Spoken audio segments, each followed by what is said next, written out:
US stocks are once again at record highs as US inflation, a rare data release given the ongoing government shutdown, was cooler than expected, keeping the Fed on track to cut rates. The USD also pushed higher across the week. Gold tumbled sharply after 9 straight weeks of gains, and oil is on track to post its largest weekly rise since June. Now, these moves come as the market weighs up US-China trade relations and US-Russia geopolitical tensions. But what about the coming week? To break down what we should be watching, I'm joined by Global Head of Content, John Kicklighter. Thank you for joining me, John. Thank you for having me. So, John, it feels like there is quite a lot going on for the market. So what are the general market conditions we should be expecting to deal with next week? And what markets are you watching? So, as you just mentioned, there's a lot of volatility in these markets that we're seeing, but the underlying current of that sentiment and that coordination of conviction seems to be absent. That means you're not really getting a meaningful and momentous trend in any direction. I think that's why a lot of people are grasping for what is the primary fundamental drive, because I don't think there is a fundamental drive, but there still is a prevailing trend towards risk on. So we have record highs on the U.S. indices as baselines, but look at other assets, you get very much the similar trend. You have emerging markets, high yield fixed income, carry trade. They are starting to march higher to just at different points in their historical reference levels. But this is still risk on. It's just much choppier. And that has been the case, I think, for the past couple of months. It's the market's looking for what that motivation will be. Now, in that sentiment, I think that it is there's an increasing need to find the conviction, finding the motivation for why we would be continuing forward, or why it might be time for a more significant breather and a pullback. And I think there's going to be this appetite to seize upon a particular theme. And there aren't that many themes of bullish conviction. You have maybe the AI, which is an open-ended, seemingly bottomless well of opportunism, but obviously it's going to have its end. And there are a lot of counterbalancing concerns. There might be a little bit of a relief rally from some of these issues, but it's really not putting itself to be that just yet. In terms of the markets to look at as we filter through some of these different themes and this general course of risk on, obviously you want to look at benchmarks for risk appetite, and that includes the U.S. indices. I think are still the key drivers, and particularly for this coming week, it's the NASDAQ 100, because we have some Mag 7, or the bulk of the Mag 7 in earnings, which will make that a lot more interesting. We might see a topple down from the top of the mountain, or a rise up from the top. I would also watch the dollar, as it's still the convergence of so many different competing fundamental themes, and pairs like the Euro USD or dollar yen.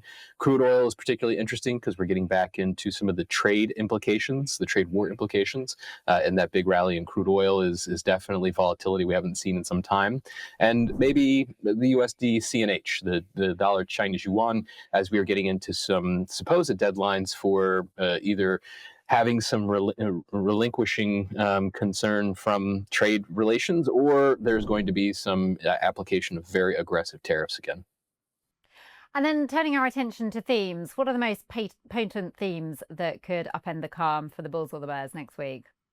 Sure. Now, there are very tangible themes that are on that tap, and I will get to those. But I will say it's important to watch these backdrop issues that are continuing to build up in influence, and are seemingly going less recognized, or for some it's completely unrecognized. And that U.S. government shutdown is particularly one. I think at the end of the day, it's 24 days of closure for the United States government, and this is the second longest run of closure that we've seen for the federal government on record. And we are closing in on beating that record, which was previously through a carryover of 1 year to the next year. So it was also applied some issues with open days. But that underlying concern of the economic implications, the pressure that it puts on questions around treasuries and U.S. dollars as reserve and haven, compounds already existing issues. So it's not something to look away from. But The more tangible, I would say, through the very end of the week, watching that U.S.-China trade relationship issue, there has been some very aggressive talk, and we do have a deadline for November 1st, which is Saturday, of a potentially 155% tariff that the U.S. will put on Chinese goods. We'll see if they actually go through with it, because the presidents of the U.S. and China are not supposed to meet before then.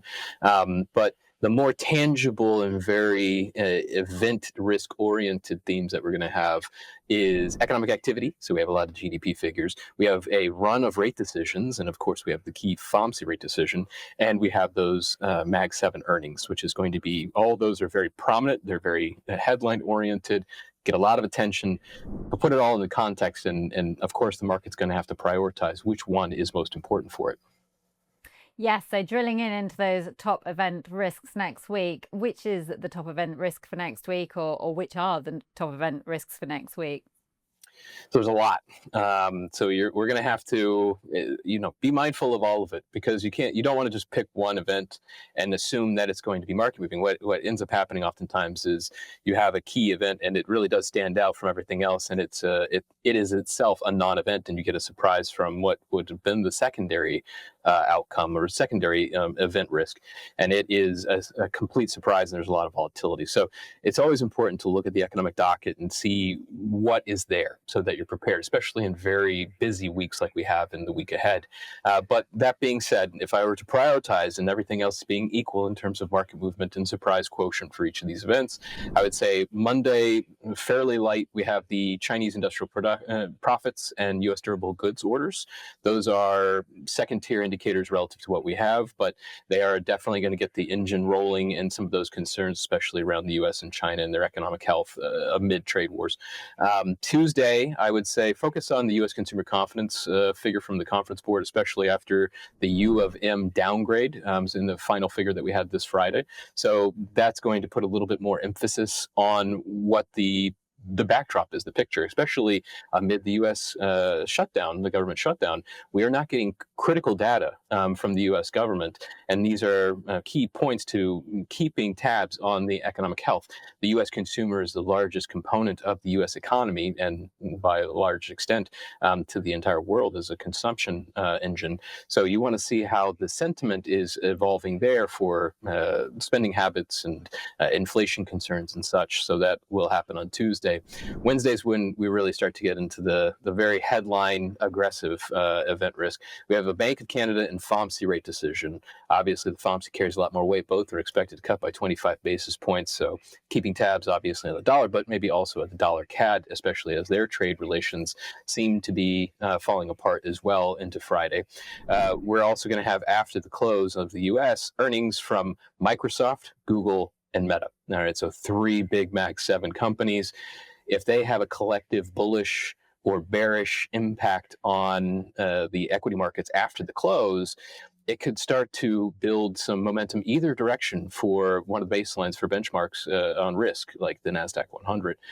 Then you get into Thursday, you have a BOJ rate decision. You have the Eurozone or Euro area GDP figures, very important for economic activity that goes into U.S. GDP figures. Certainly going to be watching that.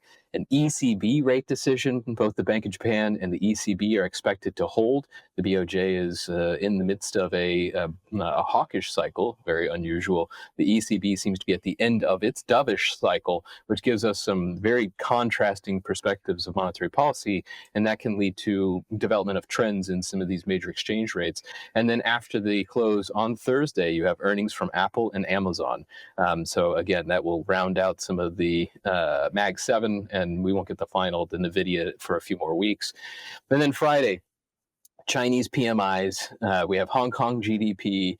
We have the PCE deflator, the Fed's favorite inflation indicator, theoretically, and that all should also encompass some of the language or headlines that we get into the weekend, because on Saturday, which is that November 1st deadline for supposedly the U.S. to apply or reapply 155% tariff on all Chinese imports if there isn't some kind of headway or some kind of extension, which one of those things is very likely to happen, but you can't take that risk, I think, going into the weekend. Well, plenty to be watching out for. Thanks again for your take on that, John. Thank you. For more videos like this, please do like and subscribe.